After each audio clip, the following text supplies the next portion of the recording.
Assalamualaikum warahmatullahi wabarakatuh. Apa kabar soleh-soleha? Alhamdulillah luar biasa, tambah semangat, Allahu Akbar. Oke soleh-soleha, hari ini kita akan belajar tema 7 mengenai benda, hewan, dan tanaman di sekitarku. Masih sama seperti kemarin, kita akan belajar pada subtema 1 mengenai benda hidup dan benda tak hidup di sekitarku. Soleh-soleha sudah siap? Siap, silahkan siapkan buku tematiknya. Baik soleh-soleha, sekarang kita akan belajar pada pembelajaran 3 halaman 19. Dan materi yang akan kita pelajari hari ini, yang pertama mengenal benda hidup dan benda tak hidup pada lambang negara, yang kedua belajar menyusun kalimat, yang ketiga mengenal ciri benda hidup, dan yang terakhir mengenal nama dan lambang bilangan. Nah, soleh-soleha, kemarin kita sudah belajar mengenai benda hidup dan benda tak hidup, dan kita pun sudah mengenal ciri-ciri dari benda hidup dan juga benda tak hidup. Ciri-ciri dari benda hidup yaitu bisa bernafas, bisa bergerak sendiri, bisa berpindah tempat, bisa berkembang biak, dan juga membutuhkan makan. Sebaliknya, untuk ciri-ciri benda tidak hidup adalah tidak dapat bernafas, tidak dapat bergerak sendiri, tidak berkembang biak, tidak membutuhkan makan, dan juga tidak dapat bergerak. Perbedaannya, untuk benda tidak hidup ini bergerak karena menggunakan mesin, dan yang menggerakkannya yaitu adalah manusia. Itulah perbedaan dari ciri-ciri benda hidup dan juga benda tak hidup. Nah, soleh-soleha, benda hidup itu mempunyai ciri-ciri yang membedakan dengan benda tak hidup. Begitupun sebaliknya, benda tak hidup pun mempunyai ciri-ciri yang membedakan dengan benda hidup. Yang tadi sudah Miss Wila jelaskan, ciri-ciri dari benda hidup dan juga dari benda tak hidup. Soleh-soleha, kemarin kita sudah belajar mengenal lambang dan juga bunyi dari sila Pancasila. Sekarang kita perhatikan kembali lambang-lambang dari sila Pancasila. Ada gambar bintang, ada gambar rantai, ada gambar pohon beringin, ada gambar kepala banteng, dan juga padi dan kapas. Nah, soleh-soleha, dari kelima lambang sila Pancasila tersebut merupakan contoh-contoh dari benda hidup dan juga benda tak hidup. Nah, sekarang kita akan mengelompokkan simbol sila Pancasila mana saja yang termasuk benda hidup dan juga benda tak hidup. Kemarin Miss Wila sudah menjelaskan ciri-ciri dari benda hidup dan juga benda tak hidup. Miss Wila ulangi lagi ya. Ciri-ciri dari benda hidup adalah bisa bernafas, bisa bergerak sendiri, bisa berpindah tempat, bisa berkembang biak, dan juga membutuhkan makanan.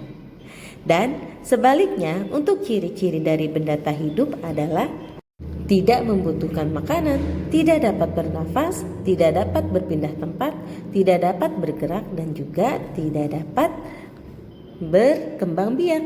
Itulah ciri-ciri dari benda tidak hidup. Nah, jika soleh-soleha sudah dapat mengelompokkan mana yang termasuk benda hidup dan mana yang termasuk benda tak hidup dari lambang sila Pancasila, sekarang silahkan kerjakan pada halaman 20 dan juga halaman 21. Kemudian soleh-soleha berikan tanda centang yang sesuai pada contoh benda hidup dan juga benda tak hidup. Sebelum kita melanjutkan pada materi selanjutnya, Miss Wila ingin bertanya, apakah soleh-soleha ingat bunyi sila keempat Pancasila? Good job! Bunyi sila keempat Pancasila adalah kerakyatan yang dipimpin oleh hikmat kebijaksanaan dalam permusyawaratan perwakilan. Itulah bunyi sila keempat Pancasila. Sekarang kita akan menyusun kata-kata acak yang ada pada halaman 21 menjadi bunyi sila keempat Pancasila yang benar. Oke, di sini Miss Yula sudah memberikan contoh. Susunlah kata-kata tersebut menjadi bunyi sila keempat Pancasila. Kemudian tuliskan dalam kolom berikut ini. Tadi bunyi sila keempat Pancasila adalah kerakyatan yang dipimpin oleh hikmat kebijaksanaan dalam permusyawaratan perwakilan. Untuk mempermudah soleh-soleha, silahkan soleh-soleha berilah angka pada kotak tersebut. Kemudian jika sudah selesai, soleh-soleha bisa langsung menuliskan sesuai dengan urutan dari yang kecil sampai yang terbesar. Selamat mencoba. Soleh-soleha, tadi soleh-soleha sudah bisa mengelompokkan lambang-lambang sila Pancasila kepada contoh benda hidup dan juga benda tak hidup. Dan juga soleh-soleha sudah bisa menyebutkan bunyi sila keempat Pancasila. Nah, soleh-soleha pun sudah bisa menyebutkan lambang keempat dari sila Pancasila, yaitu dilambangkan dengan kepala banteng. Tahukah soleh-soleha bagaimana cara hewan banteng berpindah tempat? Dan makanan apakah yang menjadi kesukaan hewan banteng? Soleh-soleha, banteng itu sekilas seperti sapi. Banteng berpindah tempat itu dan bergerak dengan cara berjalan. Dan makanan yang disukai oleh banteng adalah banteng pemakan tumbuh-tumbuhan seperti rumput, teki, tunas, buah-buahan, daun, dan bunga. Itulah makanan yang disukai oleh banteng. Seperti soleh-soleha ketahui bahwa benda hidup itu memerlukan makanan. Manusia, hewan, dan tumbuhan membutuhkan makanan agar dapat tumbuh dan bertahan hidup. Makanan sehat sangat penting untuk kesehatan. Daging, buah-buahan, dan sayuran termasuk masakan sehat. Apa saja buah yang soleh-soleha sukai? Dan apa saja sayuran yang kalian sukai? Nah, jika soleh-soleha sudah dapat mengetahui buah dan sayuran yang paling kalian suka-sukai, Miss Yula tugaskan ya untuk membuat salah satu kalimat. Terserah soleh-soleha ingin membuat kalimat yang gambar pertama ada anak sedang makan ataupun gambar kucing sedang membawa ikan. Dan silahkan buat kalimat berdasarkan gambar-gambar tersebut. Bagaimana soleh-soleha? Apakah soleh-soleha sudah paham mengenai benda hidup dan benda tidak hidup yang ada pada lambang sila Pancasila? Jika soleh-soleha sudah paham, sekarang kita lanjut ke materi selanjutnya ya, yaitu mengenal nama dan lambang bilangan. Salah satu ciri makhluk hidup adalah membutuhkan makan. Salah satu ciri makanan yang disukai anak-anak adalah buah-buahan. Apakah soleh-soleha juga memiliki buah kesukaan? Sekarang jika soleh-soleha memiliki buah kesukaan, ceritakan tentang buah-buahan yang menjadi kesukaan soleh-soleha. Nah, di sini ada Tino dan teman-temannya suka makan buah. Tino menyukai buah pisang, Maya menyukai buah jeruk, dan Isti menyukai buah apel. Mari soleh-soleha kita menghitung buah yang dimiliki oleh Tino, Maya, dan juga Isti. Sekarang kita buka pada halaman 24. Nah, di sini kita akan menghitung berapa banyak buah yang dimiliki oleh Tino, Maya, dan juga Isti. Tadi Tino menyukai buah pisang. Kita hitung ya, buah pisang dimiliki oleh Tino ada berapa ya? 1, 2, 3, 4, 5, 6, 7, 8, 9, 10, 11, 12, 13, 14, 15. Buah pisang yang dimiliki oleh Tino adalah 15. 15 ditulis L-I-M-A-B-E-L-A-S. 15. Kemudian kita hitung buah yang disukai oleh Maya, yaitu buah jeruk. Kita hitung sama-sama ya. 1, 2, 3, 4, 5, 6, 7, 8, 9, 10, 11, 12, 13, 14, 15, 16, 17, 18, 19, 20. Banyaknya buah yang disukai oleh Maya itu ada 20 jeruk. Nah, 20 ditulis D-U-A-P-U-L-U-H. 20. Dan terakhir buah yang disukai oleh Isti adalah buah apel. 1, 2, 3, 4, 5, 6, 7, 8, 9, 10, 11, 12, 13, 14, 15, 16, 17, 18, 19, 20, 21, 22, 23, 24, 25, 26, 27, 28, 29, 30. Buah apel yang dimiliki oleh Isti adalah 30 dan 30 ditulis TIGAPULUH 30. Nah, soleh-soleha sudah bisa menghitung buah-buahan yang dimiliki oleh Tino, Maya dan juga Isti, dan soleh-soleha pun sudah bisa menyebutkan lambang bilangan tersebut. Nah, jika soleh-soleha sudah bisa mengenal, menyebutkan dan membaca lambang bilangan dari 1 sampai 99, Miss Wila berikan tugas ya kepada soleh-soleha untuk menulis nama atau lambang bilangan pada Ayo Berlatih halaman 25. Apakah soleh-soleha bisa? Bisa tentunya. Jika soleh-soleha merasa kesulitan, bisa minta bimbingan kepada ayah bunda di rumah. Selanjutnya, kita akan belajar pada pembelajaran 4 halaman 26. Dan materi yang akan kita pelajari pada pembelajaran 4 yaitu mengenal ciri benda hidup, membuat kalimat perbandingan, ketiga melakukan gerak berjalan, dan yang terakhir yaitu panjang dan pendek bunyi. Nah, kita langsung lanjut saja ya pada materi pertama di pembelajaran 4. Soleh-soleha perhatikan di sini ada gambar perkembangan pada manusia. Kemarin Miss Wila sudah jelaskan ciri-ciri dari benda hidup adalah berkembang biak. Baik dari manusia, hewan dan juga tumbuhan itu mengalami perkembangbiakan dari kecil sampai dewasa, dari kecil sampai tua, dari kecil sampai besar. Itulah perkembangbiakan atau pertumbuhan pada makhluk hidup. Perhatikan di sini ada gambar bayi, kemudian batita, kemudian balita, kemudian ada gambar kanak-kanak, kemudian ada gambar remaja, ada gambar masa dewasa, ada gambar masa tua. Itulah perkembangbiakan pada manusia. Begitupun dengan tumbuhan. Tumbuhan pun mengalami pertumbuhan. Nah, perhatikan di sini ada tumbuhan yang mengalami tumbuh besar dari kecil, kemudian tumbuh lumayan besar, besar sampai tumbuh tinggi. Dan berikut contoh pertumbuhan pada katak. Pertama, itu dari telur katak, kemudian berubah menjadi berudu, kemudian menjadi katak muda, dan yang terakhir menjadi katak dewasa. Itulah pertumbuhan atau perkembangbiakan pada makhluk hidup. Benda hidup dapat tumbuh besar. Benda hidup dapat bertambah berat dan juga tinggi. Hewan dan tumbuhan juga dapat bertambah tinggi. Benda tak hidup tidak dapat tumbuh besar. Benda-benda dapat memiliki tinggi yang berbeda-beda. Nah, perhatikan, penggaris bukan benda hidup. Penggaris tidak bertambah panjang. Buku juga bukan benda hidup. Buku tidak bertambah besar. Penggaris dan buku adalah benda tak hidup. Penggaris dan buku memiliki ukuran dan berat yang tetap karena tidak tumbuh. Penggaris dan buku mempunyai ukuran masing-masing.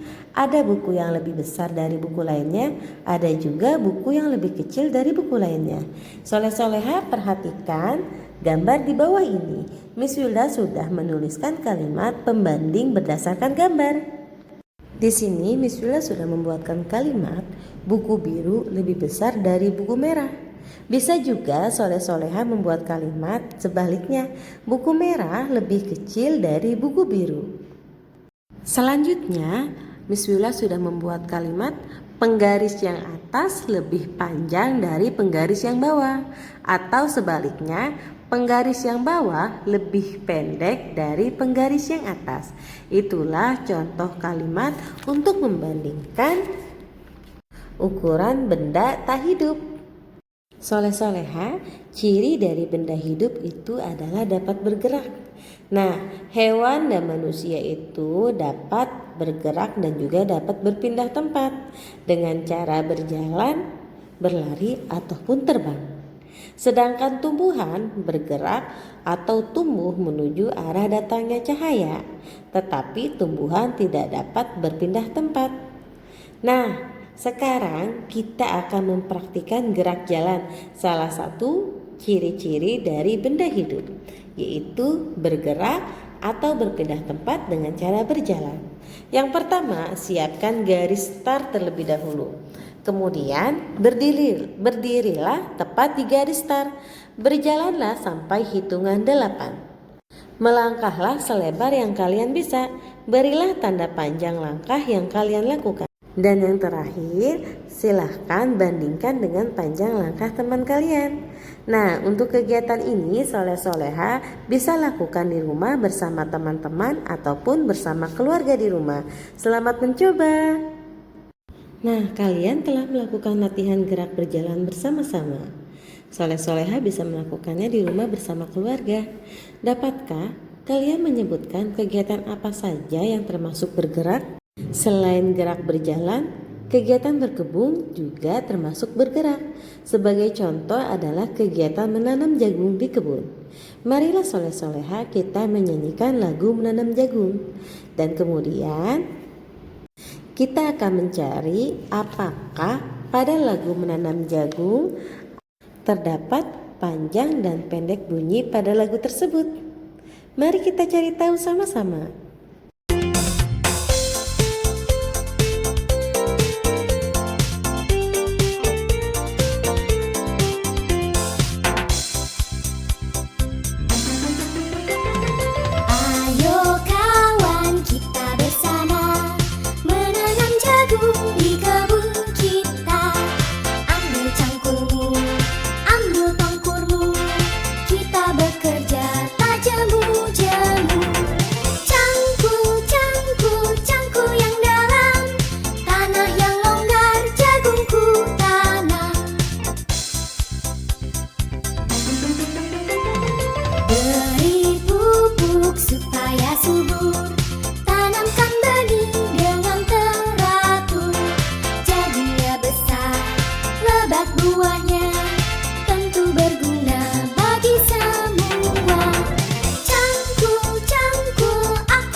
Soleh-soleha, tadi kita sudah selesai menyanyikan lagu menanam jagung. Sekarang kita akan mencari panjang dan pendek bunyi pada lagu menanam jagung. Perhatikan di sini Miss Willa sudah memberikan tanda garis bawah. Jika ada tanda garis bawah berarti itu berbunyi panjang, dan jika tidak ada garis bawah itu berarti bunyi pendek. Mari kita nyanyikan bersama-sama. Ayo kawan, kita bersama menanam jagung di kebun kita. Ambil cangkulmu, ambil pangkurmu, kita bekerja tak jemu-jemu.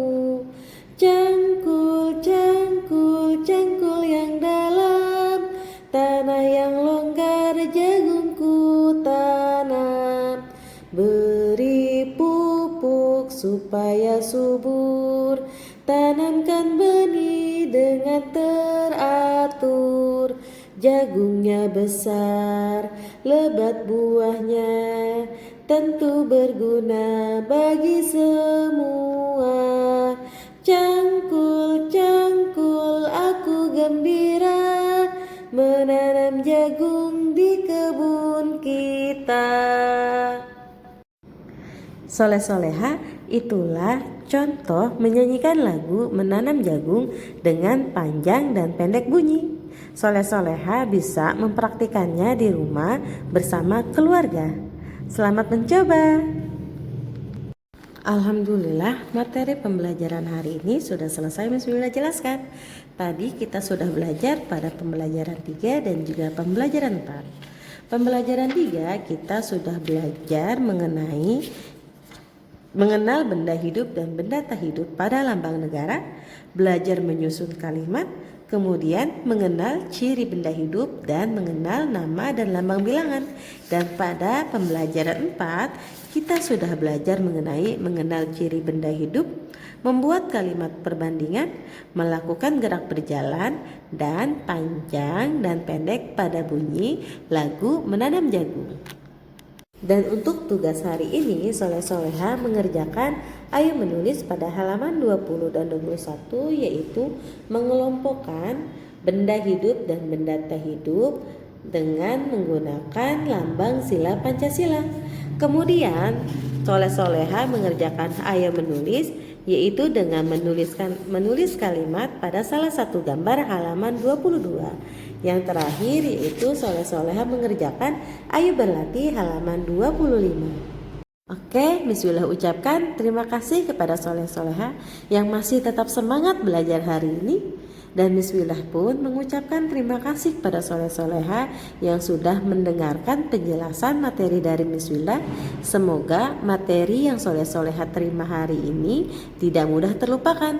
Dan semoga penjelasan materi dari Miss Wila itu dapat dipahami oleh Soleh-Soleha dengan mudah. Miss Wila titip pesan ya, tetap jaga kesehatan, makan makanan yang bergizi, dan juga jangan lupa 3M, menggunakan masker, sering mencuci tangan, dan menjaga jarak. Kurang lebihnya Miss Wila mohon maaf. Wabillahi taufiq wal hidayah.